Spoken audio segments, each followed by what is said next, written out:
And sometimes you could take nearly a bucket full of lead out of a front end of one of these cars. They'll end up with more lead on the floor than on the panel.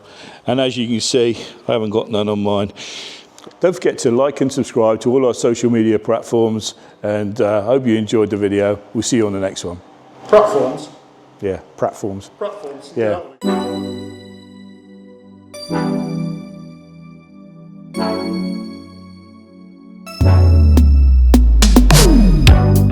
Hi, welcome to another video at PK Thornton's Restoration. My name's Daz and I'm here to talk to you about some metalwork we're going to be doing on the cars. So the car we're going to be talking about today is this very early XK120. It's a 1950s car, and it came to us as a started project that had been in a garage for some time and never got finished. So it's come to us to do a full restoration on the bodywork and put it all back together. We're just going to talk to you about some of the things we've found and some of the things we're going to be doing to the car as we progress through the build. As you can see, this is one of the doors that hasn't been worked on yet. It's in quite a ripe state. It's all aluminium as it was originally, but you can see the amount of damage in it. So when we start one of these jobs, we'll assess how much work is needed in each panel, whether it's worth repairing it or whether it's worth making it new. As I've worked through this car, as you can see when you go to the bench, the next stage is I broke the door down. So this is the other hand door, and you can see this is all its component pieces. It's very, very flimsy, very lightweight aluminium, and it's just deemed that this would not be relevant to actually try and repair. It's a lot easier with the state of the condition of it is to remake it. So we've broken it down into its component pieces. As you can see, you've got the B post shut, the A post shut, the top structure of the door where the skin will wrap around to, and some of the internal panels that hold some of the locks and hinge mechanisms. So what we will do is we'll assess it like we said, seeing how much damage is in it. Now we decided we're going to remake the door. So we would take it down into these component pieces and pattern them and start making them fresh out of some new aluminium, which I have here. And basically that's the plan of this car. So as you can see, with this being a project we've inherited, some of the panels were provided with the car. This is an aftermarket door skin that you can buy from several different companies. But as you can see, when you look at it on this door, it's basically a half skin. It's not a full skin. It doesn't have the top shut, which goes to the windscreen or to the where your arm would be hanging out the door as you're cruising down the road. And also, it's already been pre-edged to a jig, and it's very, very wavy. So if we were making a new door for this car, we will make a new complete door skin, and then we'll edge it to the car. We won't bother pre-edging it or anything like that. We'll set it to the car itself, because all that will happen with this is this won't marry up to our car, and we'll have to alter it anyway. Plus, we'd have to weld in a piece to make the top half of the door skin, so it's just not really cost effective to do that. It's just as easy to make a whole new skin, and it'll be a lot better fit and finish. As you can see, this is one of the rear wings from the project. It's not in generally bad condition, but what you can see on here is a lot of pitting from where it's had rust in the panel before, and it's been blasted, and it's quite deep pitting. And there's a couple places where they've had historic repairs done before. So I went to the customer, I said, to repair this properly, we'd have to put some more pieces into the wing and make it more of a patchwork quilt. And with the time it would take to do that and to fit it to the car, I said to him that I could make him a whole new set of wings, which is the idea we went with in the end, to eliminate any historic rust or any problems we're going to have fitting with the car. So we decided to do that with this car. This is where I am at the moment. So this fits over the top of that one, as you can see. Now I've made the skins in aluminium, and as you can see where the weld lines are, that's how I broke the wing down into its pieces. As was on the original wing, there are a lot of joins in exactly the same place. Now this is only roughed out as a rough skin with plenty of excess material on it. One for reason is we've got to fit it to the car, so it gives us a plenty bit of lee room to be able to get the perfect shape to the car, bolt it up, and for us to have plenty of material to play with to set it to our door gaps as well. As you can see on this one, I haven't put the recess in yet to take the wheel spats, the wheel covers that cover over the back wheels. This will be done again when I've got it fitted to the car. It's bolted in its right place. We know exactly where it is. Then I'll bring in the wheel spats and then mark my channel access to that and make the tool in to be able to put the nice little joggle return in there so the wheel spats fit in perfectly. I have started making the wheel spats already. As you can see, we have a steel version, which is the original one, which in itself isn't in bad condition. But again, you can see there's a lot of rust ingress in them, and underneath that joggle, that edge that wraps around the internal frame, it's just going to be full of rust. So we decided to make, as it's a new aluminium wing, we're going to make some aluminium rear wheel covers, and again, made in the same way, in a frame, edged over outer skin, and then, like I said, when the wing is being fitted to the car, we'll set these in the appropriate position and make sure they all fit together. Here we have the rear tub of the XK120. It's been blasted. As you can see, it's had all the paint removed from it to take off any rust and any filler or any other filling material that was used in the past, like lead.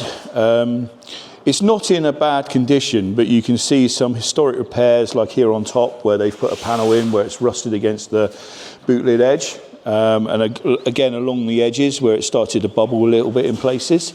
So there's a lot of historic work being done on this car. The problem we have now is it's in a quite good condition to reuse, but the problem we have is looking at the car, there's a lot of places that rust could still be.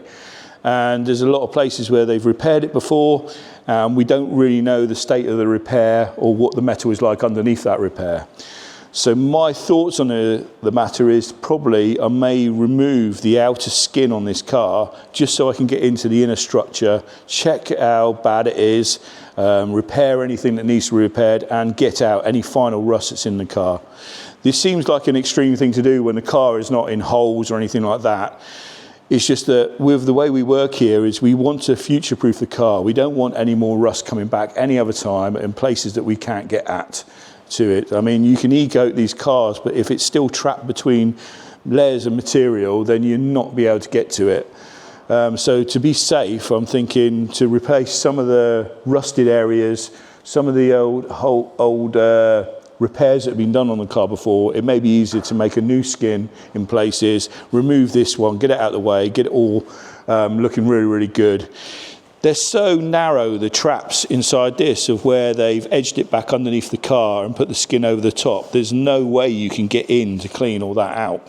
So sometimes the only way of doing it is to actually remove the panel and do it first and make sure there's no rust or just to see how bad there's any damage in there from before, and they've just patched over the top of it.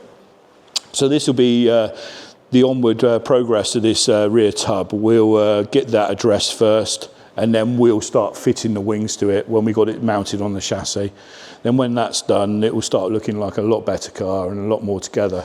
The XK120 front end is in not a bad condition either. I mean, the problem with these early Jaguar cars, people don't realise how roughly they were put together in the factory. Again, it's another car that was built, people were working on piecework, so the amount of numbers they got through the factory is what they got paid. So the guys are not going to spend a lot of time on them. The other reason why they rust so much is because they didn't have polyester filler back then, so they used lead. The inert way that a lead flux works, it puts a thin layer of tin on top of the panel, and then the body solder or lead is then floated over the top of it, and then as it sets, then it's shaped into the final shape of the car to blend any seams, any joins, anything like that. So if they weren't worrying too much about how they fitted everything, they certainly got the shape and everything together with lead.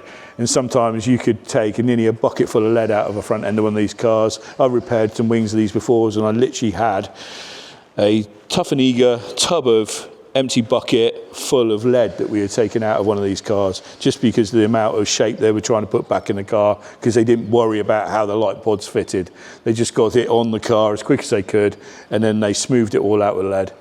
Some of the front where the nose joins together as well, it's so roughly and crudely put together because they set it up on the car and then thought, right, that's where it fits. The bonnet shuts there. We'll just weld it like that, and that'll be done. That'll be good enough. We'll let the lead loader sort the rest of the problems out. As we go around the car, you can see it's actually not too bad. There's a couple of historic repairs again, like you're going to get with any car that's 75 years old. The other thing we just went around and addressed some of these, made them a little bit better. The car has probably a 1970s aerial put in it at one point, so we've taken the aerial hole out of it and just made it a steel replacement panel in there. And again, we're just working around this body, tidying it up, getting it ready to sit back on the chassis. So then when we've made the doors and we made all the other panels, we can start lining the car up together. On this side of the wing, on this XK front end, as you can see, it's had a historic repair again.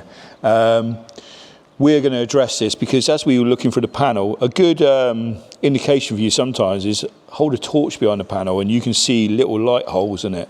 So even though it doesn't look like, there are some very porous parts on the bottom of the sill and on the side of the wing. Also, it's had a bit of a smack in its day and it's dished the whole side of the car. So we'll be addressing that. Our attempt at it this day will be, we're going to put a piece in, but probably only put a lower piece in like this on this wing. We'll be able to weld it in, panel finish it up, and it should be good as new. As you can see on this repair, they've just put a patch in and then they've lead loaded over the top of it. And as you can see, there's some remnants of the old lead on the car. It's what they used back then to cover it up, but as we talked about before, it's the first thing that causes rust in a panel. The nature of the flux, it eats into the panel and then it attracts oxidation straight to the panel. If you don't treat it straight away, put the lead on, get it coated up with some primer, the next day that'll be red with rust all the way around it again. That's the problem with lead. Lead loading, people say, oh, why do people still use it and stuff like that? It was the period way of filling cars. They didn't have polyester fillers back then, they used lead. My boss always taught me about lead and where I'd done my apprenticeship, and he says you can always spot a good lead loading person, just look at their shoes. If they're any good, they won't have any lead on them. If they're really, really bad, their shoes will be covered in lead. Because the inherent nature of doing lead loading, especially on a vertical panel like this, is you have to warm the lead, drop it onto the panel, then paddle it in. The problem is it's all done by heat. A little bit too much heat, all of a sudden all your lead just runs off the panel straight onto the floor. So that's someone who knows their temperatures, knows how to work material, they'll be very good at doing it. Somebody who's just trying to do it for the first time, they'll end up with more lead on the floor than on the panel. And as you can see, I haven't got none on mine, but the nature of it is that lead is very expensive, and what you don't want to be doing is pouring it all over the floor. Back on the XK120 chassis now, and you can see we've got the sills bolted in place. They're only roughly bolted on at the moment, but this is how you would assemble the car. So the sills would go on the car, you'd bring the front end, when it's all fully done, back onto the car, we'd mount it onto the chassis, line it up. Same with the back end, we'll bring that onto the car, over the top of the sills. Then it'll become the stage of setting everything up, setting the wings on the car, setting the doors, making sure they shut properly. Once we're happy that everything is in alignment, the car's level, the doors open and close as they should, then the two parts of the body will be welded back together onto the sills. Once this is done, then the car is at one complete body, and then that should be ready for removing and painting. Mind you, there's a lot of work to go on before that time. As you can see by the state of some of the work we've got to repair. And as we talked about before, this is when the wings will be lined up to the wheels, the spats will be fitted, to make the car complete and right to how it should be. So that's the end of this video. I hope you enjoyed it. This is a first start of this build, and we'll continue this series with some more videos, some progress on how the car's coming together. Hope you enjoyed it. Please like and subscribe on all our social platforms, and any comments or messages, please don't hesitate to get in contact with us. I'm Daz. See you on the next one.